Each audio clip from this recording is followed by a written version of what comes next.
Hi guys. So purpose is one of these words that's very much trending when it comes to people's idea of what their life should encapsulate, and they tend to have these grandiose ideas of what purpose should be like, and this is, I think, very much driven by social media and our comparison of ourselves with others. We see other people's doing these grand sweeping things with their lives and assume that we have to be saving the world in order to feel like our life serves some sort of purpose. And oftentimes we forget that, first of all, purpose is a very individual thing.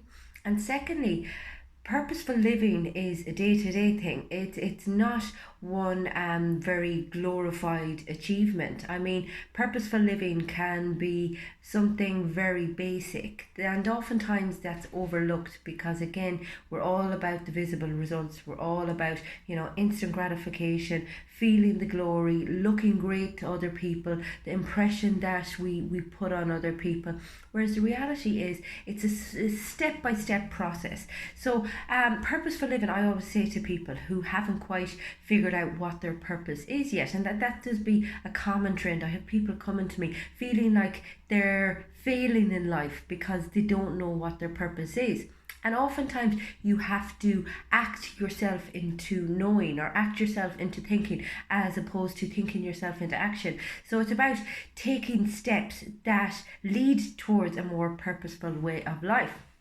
And these include things like creating self awareness, creating self acceptance. And generally, the people who are looking for purpose tend to have various aspects of their life, or at least one aspect of their life, that isn't working for them. And oftentimes they'll feel that if they just change their external experience and if they just find some God given purpose, that their life will look a lot different. And more often than not, you'll find that they actually have a lot of internal work to be done.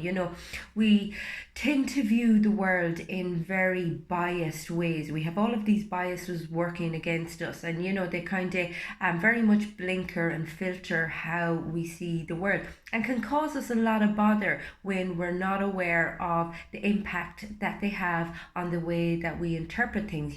We tend to look for confirmation for what we believe to be true, and we tend to lean towards the negative, and we have the all or nothing bias going. There's hundreds of them, and whilst they serve a purpose, they're very beneficial when it comes to figuring things out and grouping and categorizing things. They're not always beneficial when it comes to making judgments about ourselves and about other people. So it's important that we understand what stories we are telling ourselves, because oftentimes we have a massive role to play in our own demise and in our own unhappiness. And it's about recognizing the role that we play. And that's where the self-awareness and the self-acceptance part of it comes into it. You become aware of the ways in which you hold yourself back, and you work with that compassionately. You find acceptance for it, and you find ways to challenge your thoughts and challenge your stories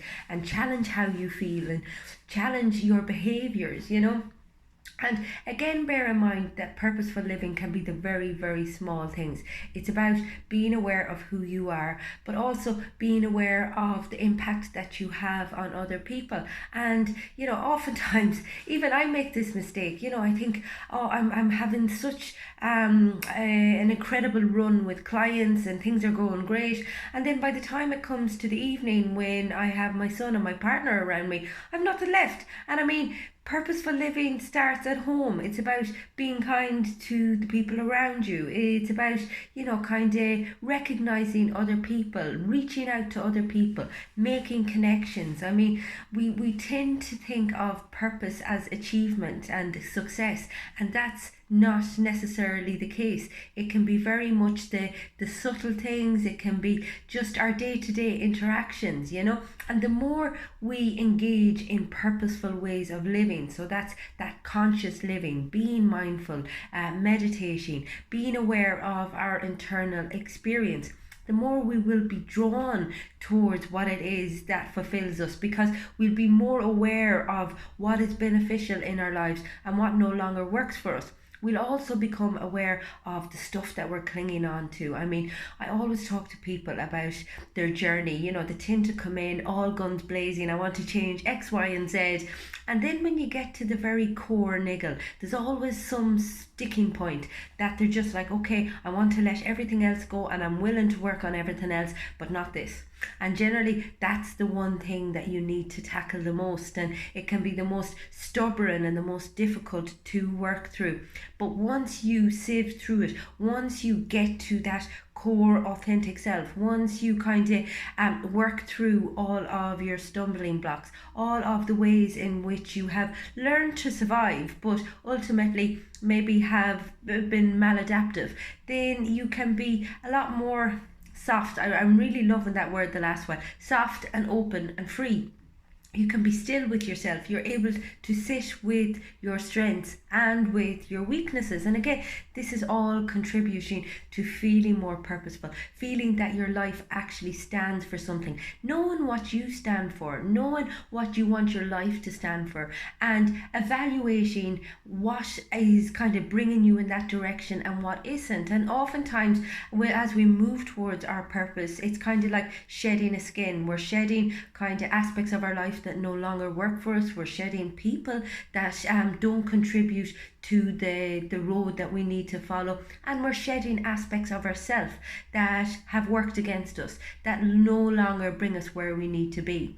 But I think it's important just to note that it's small incremental changes that will get you there. I mean, start stupidly small, because otherwise, you know, when you set yourself these big ambitions of, oh, I have to change all of my life today, it's just too much, you know. So it's about making things small, giving yourself permission to fail, giving yourself permission to go down a few wrong paths before you find the one that you're actually meant to be on. I mean, people get very frustrated because they feel like, oh, I should know where I'm meant to be at, or, you know, I should know what direction to be going in, and I don't. And there's nothing wrong with that. I mean, self-discovery is literally a lifelong thing. It's something that you will continue to do on your deathbed. So you don't have to have all of the answers today. So stop beating yourself up for not knowing. Stop beating yourself up for what you aren't as opposed to what you are. I mean, just focus on ways in which you can improve, that you can show up better for yourself, and that you can show up better for others. And as you develop that mindset, the growth mindset versus the fixed mindset, as you open your mind, as you open your heart, things will be drawn to you, you know. And it's not this kind of law of attraction mentality. It's just that when you have the open heart and when you have the open mind, you see things, you're more aware of them, they become more salient because you're looking for opportunities to explore your skills, to explore your gifts, to connect with other people, to tap into yourself a little bit more, to tap into your intuition and into your wisdom. And you know, that's a way of living. That is what purposeful living is all about.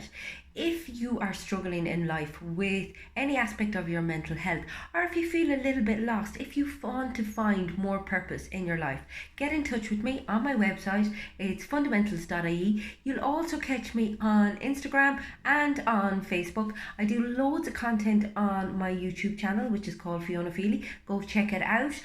There's lots there covering all aspects of mental health, of finding a more purposeful way of living, and of just improving your experience of your day-to-day life. So that's Fiona Feely, Feely.